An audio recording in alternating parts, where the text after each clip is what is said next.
What's up, future Shred Lords? Merry Christmas and all that good stuff. Just a few short days away from when Santa shows up, so maybe you'll get a few plugins under the tree, and I want to talk about that. I got a great question a couple days ago from someone asking me about the plugin situation.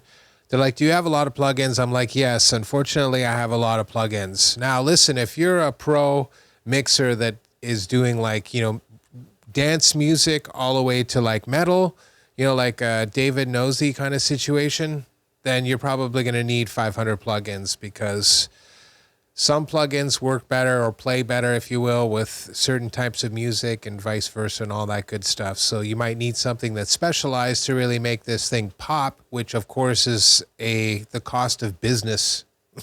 At the end of the day, if you want this person to come back and be like, okay, I'm prepared to spend $100,000 now and have you mix my album, you'll spend the $200 to get the the EQ or whatever it is that gets them being like, yeah, that sounds amazing, right? So it is what it is. But ultimately, there are some simple considerations. Like number one is it's better to sort of work with families of plugins and see how those things interact than it is to buy a whole bunch of specialized ones. We'll get to the specialized ones at the end.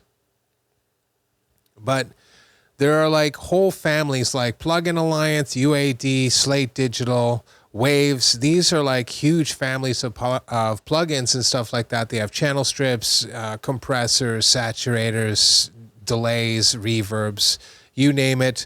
There's a trillion tools there. So you're going to want to pick one of those big ones first and get like some compressors, some channel strips, you know what I mean, a saturator or whatever it is, just to get you up off the ground, transient design, you know what I mean? And you might get some saturators through them because those things definitely come with different types of colors and functionality and whatnot. So you might need the sort of one saturator over here, the black box, versus this other one here. It's a yellow one I like to use all the time too. Rick Beato's got the same one, the actual hardware version. It's pretty cool. But you see what I mean? One works better in one instance, like on the Master 2 bus with everything going on. This one works better just on individual instruments, I find, because it has more control and has this one little function that is quite nice, right? So that's what I mean. But then you have other families too, like outside of the Plugin Alliance kind of idea, like Sound Toys. They'll have a saturator and an echo and a sort of delay and other tools and things like that. It's like probably costs about $400 to buy their entire plugin suite, but that's just it. Getting the entire plugin suite's probably a good idea, because you're going to use these things over and over and over again, and they're based on basic tools that are used every single day in the studio. It is not the plugin, believe you me. At the end of the day, the plugin with some EQing and saturation and things like that, compression, anything in combination like that is going to sound amazing if you know what you're doing. And that's just a fact. Doesn't matter if you have the hardware or the software. It'll sound better if you have real hardware. But, it can go wrong either way. There's lots of shitty mixes from the 80s when there was no plugins. So keep that in mind. The thing is that it's the production skills that matter more, and sort of you developing the ear to be like, okay, that sounds right. That's going to be worth a lot more than you being like, oh, I have to have this really expensive $200 compressor that's a plugin or whatever it is. No. You need the $50 compressor, and some saturation and a channel strip or whatever it is. And you need to stage the, compression serially, or maybe even do it in parallel depending on the scenario, and you're off to the races, right?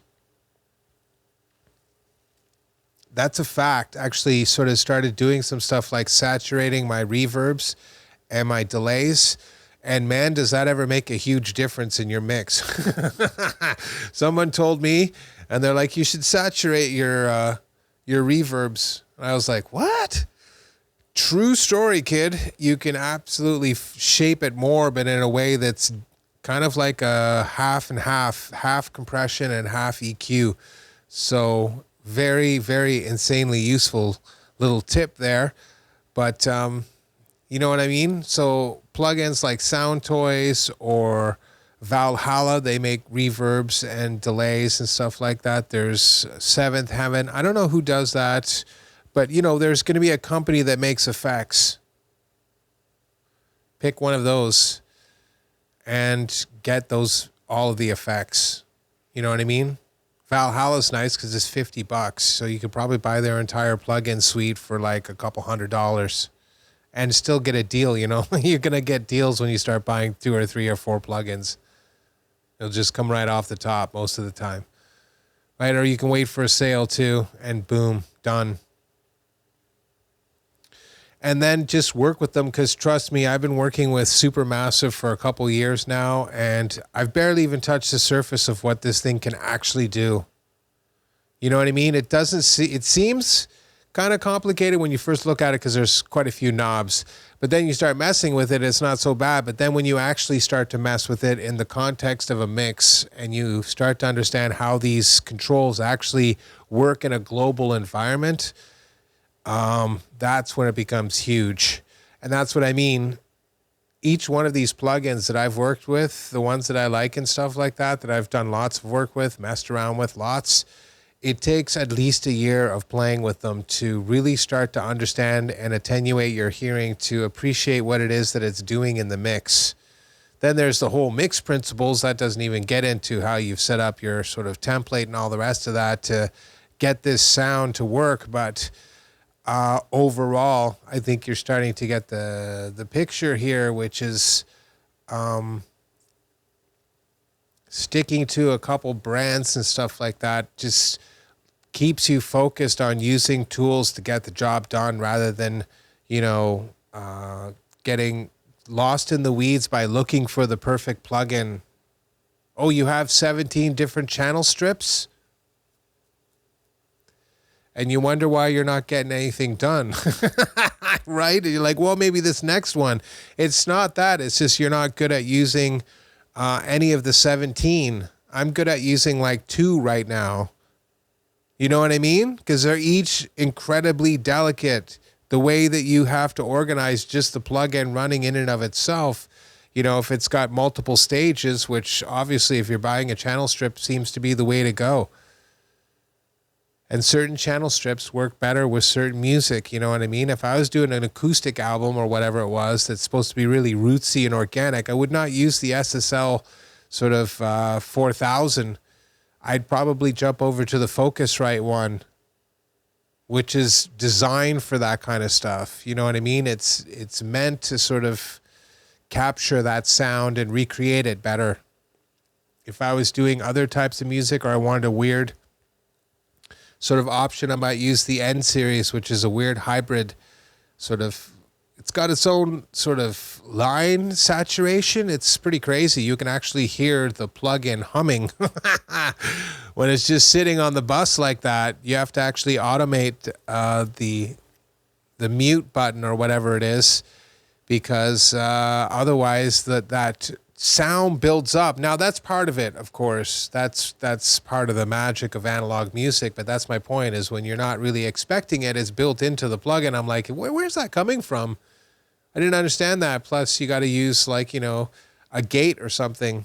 Now that may not be ideal, if you will, in certain instances, but that's where you can automate the mute. But food for thought. You see what I'm getting at there? Is just like there's all these little idiosyncrasies with each one of these pieces of software. And so when you're starting to use them, the same thing with brands themselves, like Plugin Alliance has this extra strip on a whole bunch of their plugins with, you know, extra top end control, mono control, stereo width. They got input and output volume stuff. They have like a simulation there for different types of analog, you know, strip. I don't know what it does really. We'll just leave it at that. It's just basically simulating if you're running through different channels on an actual board. It's quite useful actually to sort of get the perfect sound, if you will. So having that on everything and you start learning how to use it and stuff with the headroom and all that, it's very useful. You're like, more headroom here, less over here. You know what I mean? Instead of them both being set at 0, you're like, turn this one up, turn that one down. But when you don't really use the same plugin and you're like, well, I'm just not going to touch the headroom. And then all of a sudden one day you mess with it and you're like, oh, that's what the problem's been. There it is right there. It's not this other thing that I thought it was for 2 days. It's this thing. You got to turn it down. But once you start using just one family of plugins all the time, you start to get more savvy to that. Of course, you're just going to start manipulating these controls all the time and have confidence. That's just it. When you use it all the time, you build up a certain level of confidence and you're like, I know how to use this. I know what I'm doing. So, you know what I mean? It's way better for you. It's the same thing with the guitar and everything else. People are like, learn a bunch of scales, but they don't know how to use the scales in context because they don't actually attach the idea that you have to hear a sound as input so that you can attach something to play as an output over top of it. That's going to be complementary. You see what I mean? They look at a scale in a vacuum and they just hear this one sound absent the actual chord, which is why they're like, I don't understand how to use this thing because you're only seeing 50% of the picture. There's the scale and then there's a chord made from the scale. And when you put those two things together, you get like its harmonic function. Then all you have to do is be like, oh, well, in a chord situation, I would factor that into, you know, songwriting and chord progressions and all the rest of that stuff. Any type of, sympathetic harmony and all the rest of it. And over here is the scale. You're like, oh, well, I can use this to create tension and release for this line. Or I can use it to substitute in this cool arpeggio or whatever it is. Right? So that's the thing is like, once you see the big picture and you constantly do that sort of exercise over and over and over again, you develop the awareness, if you will, to just be like, okay, this is how it works. Rather than be like, I don't know how to use it. If you're like, I want to play the melodic minor and stuff like that, I want to get good at it. Well, you have to start playing over a lot of diminished stuff and more sort of exotic chords. Whether you're making those vamps up on your own, which can easily be done with a keyboard, on a DAW, just looped. You can literally keep them as little MIDI files and stuff like that, and then set up your own sort of jam, sort of practice sessions where you're like, okay, this first 8 bars is going to be me playing Dorian, but then there's a setup bar for 4 where I'm going to do the melodic minor before I break into the natural minor scale. So you have all 3 minors working together. You have the bluesy kind of minor, then you move into like the more sort of aggressive melodic minor where it's a little bit more slippery, and then resolve its tension using its natural sort of like tool to do that, which is the natural minor. Boom. And then all of a sudden you can use the natural minor to leap off and do something else. You know, consider it the 2 chord of a sympathetic key. Go to the 2 chord, do a 2-5-1 now. You know what I mean? To get you into a different key altogether. So now you've modulated. Meaning I turn the 6 chord and I just consider it a 2 chord now. So if it was A minor, if it's A minor with respect to the 2 chord, that's, G major, right? So you'd be doing the 2 chord, then you do the 5 chord, which is D, and then the 1 chord G. So you move from A minor or C major to G major. You know, it's a classic sort of maneuver, if you will, but now you see how seeing the big picture allows you to do that in the real world, especially when you're writing the chords and stuff like that, and you're like, I want to create a solo. And that's how you really have to organize your thoughts, and it comes from the same sort of basis that you're doing when you're working with plugins and whatnot. The other thing is there's a whole specialized lot of plugins. And you'll know those ones because they'll be $200. There's no time where you should be spending $200 on a plugin that does, multi-band compression. There's no instance where you're going to buy a plugin that'll give you multi-band compression that's worth more than the $50 or $100 you can get it for some other plugin when it's on sale. You know what I mean? That's just ridiculous. But say a really high-end EQ. There's one from Massey. I have it, basically the sort of plugin alliance version from Lindell. It's amazing. I love it. But the Massey version, their digital version's even nicer, right? And it's probably the go-to or go-to plugin, if you will, for mastering on the 2 bus with respect to your final EQ kind of dealy. Right? So that's what I mean. You'd probably wait for that to go on sale for $150 or maybe $140 and snap that one up and be like, this one is just going to end up on the 2 bus of my mastering chain as the very last EQ done. Because I use the really super psycho sort of flexible EQ. I use the Kirchhoff in my case, but you could also use the Fab filter or anything else like that on the actual track to make sure that I am enhancing it in the places that are the most sensical and then making the cuts in places where it's clearly a problem. And then I can make adjustments when it goes to the parallel tracks to fill in any gaps. Not enough low end. Okay, more saturation and more low end here. Boom, done. You know, oh, the low end sounds really flubby. Let's compress the living hell out of it. You know what I mean? So each thing kind of builds up. Not only did I do like a massive low pass filter, meaning I cut off almost all the high end from, I think it's about 8,000 hertz. Maybe it's lower. But all that top end's gone. And then I took it and I just absolutely crushed it with a compressor. And then I started to bring that up as the volume for the kick and the thump and the oomph for the bass guitar and the electric guitars and stuff. And boom, it was just like absolutely punishing. I was like, damn, that's from Joe Carroll. Absolutely ridiculous mixer. Maybe taking it to an extreme than what he was doing, but that was his idea. You know what I mean? So very important to kind of, you know, understand that working with the same tools over and over and over again gives you a certain perspective. And you're like, sounds pretty good, but every time I add it on, I'm noticing there's this extra top end there that doesn't really need to be there. So solution number 1, take the top end off. So you do that. But what happens is that now you're just overloading the low end. Well, how do I keep the low end fat and juicy, right? Without, you know, sacrificing, without it being like flubbing all over the place, like there's no control. It's just like, you know, it's awful, right? So you put a compressor on it and you start compressing it. You're like, oh, that tightens up the sound massively, right? And then, of course, if you needed to, you can just make, again, small adjustments to your EQ profile and boom, you're in the money.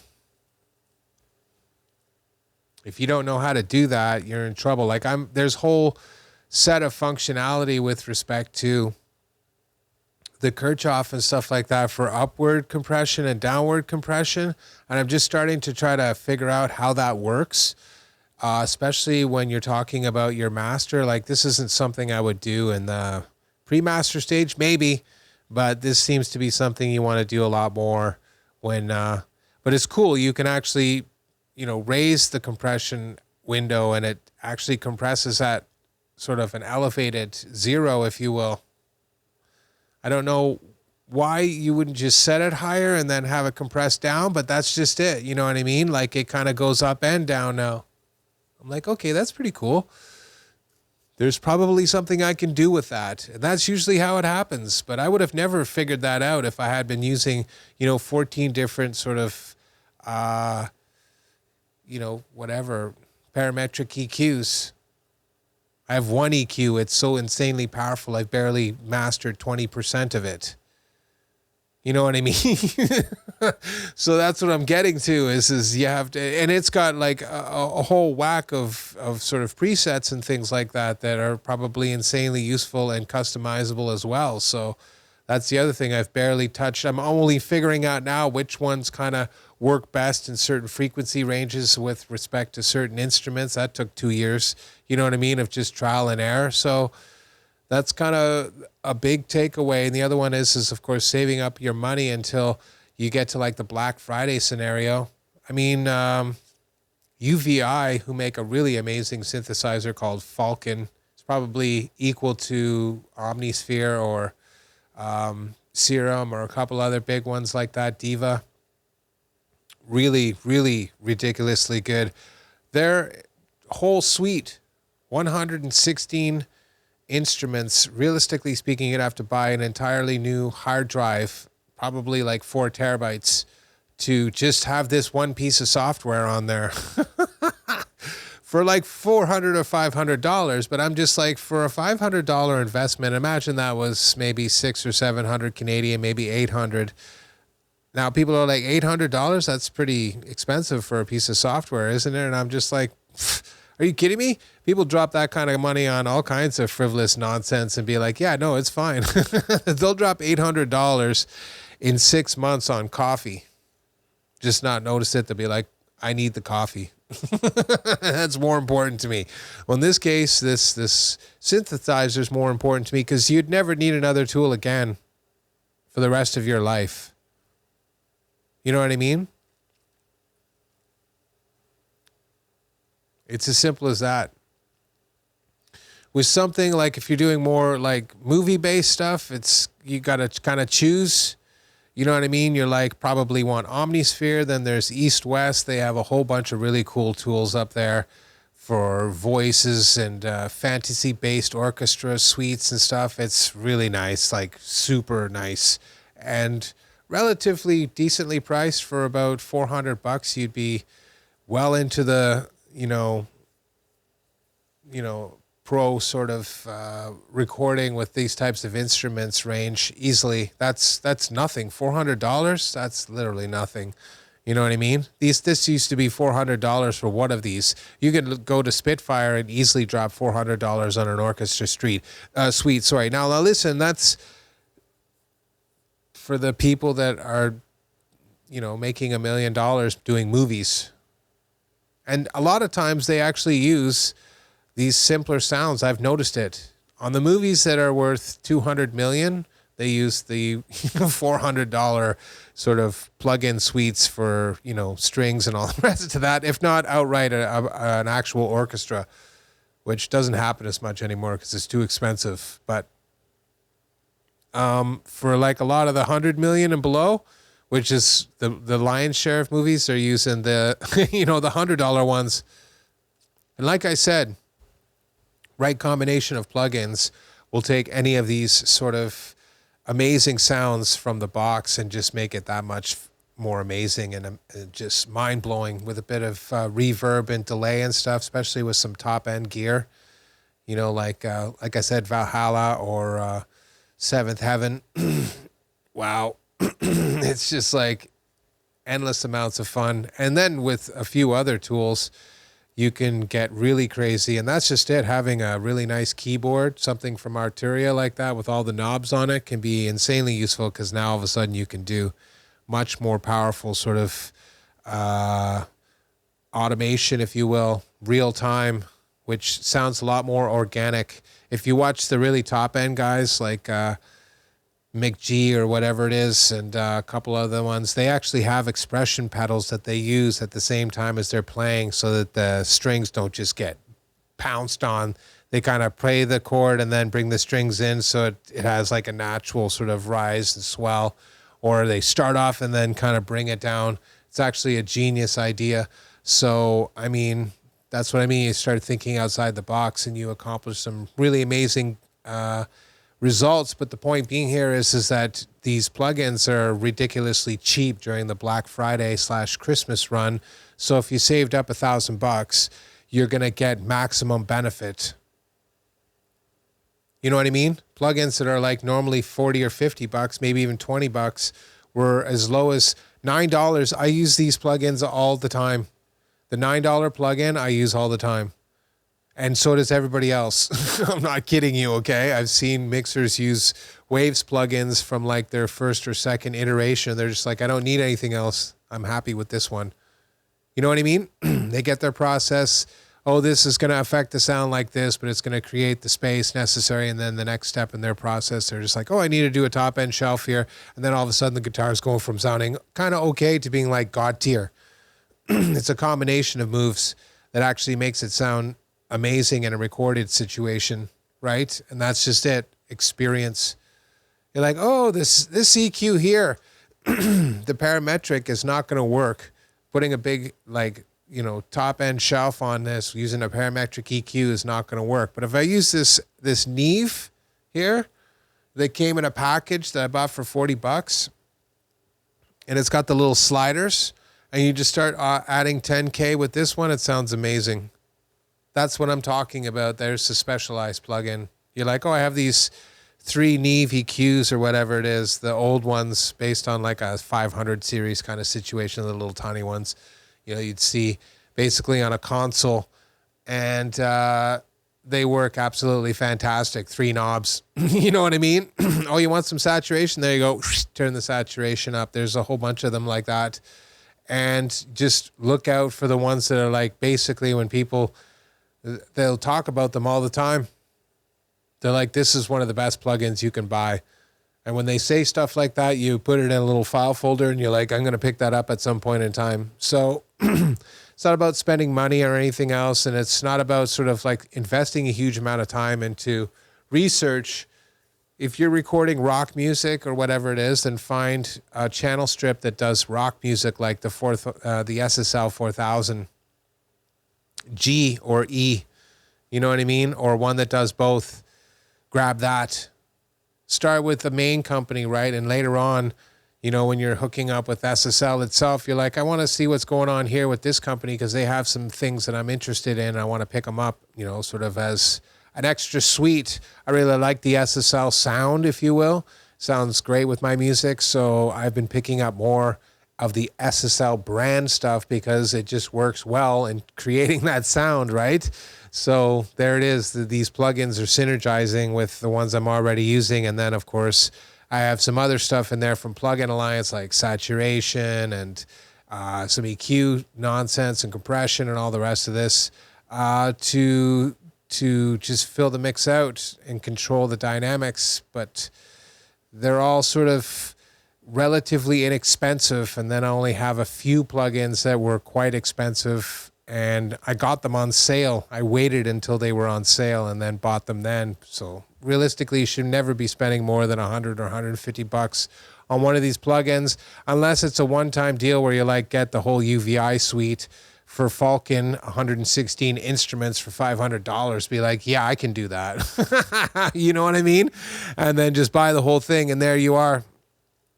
But if you like, I'm doing like, fantasy-based music and stuff, I'm not really using sitars and all this other kind of more, organic, rootsy instruments and stuff, and oud or whatnot, you're probably going to want to get the fantasy sort of orchestra from East West or Nucleus's one, which is, I can't remember what they're called, but another fantastic orchestra suite. You know what I mean? Like, that's where you're going to want to go and be like, what's the difference between the Nucleus one and the one from East West? And then probably somebody's done some sort of comparison. You can start from there. So there is some research involved, but think about what it is that you want to accomplish and then sort of track down the best tool to get the job done. And if you're like, I can't afford that right now, well, then just start saving up your money and then just get it when it's on sale.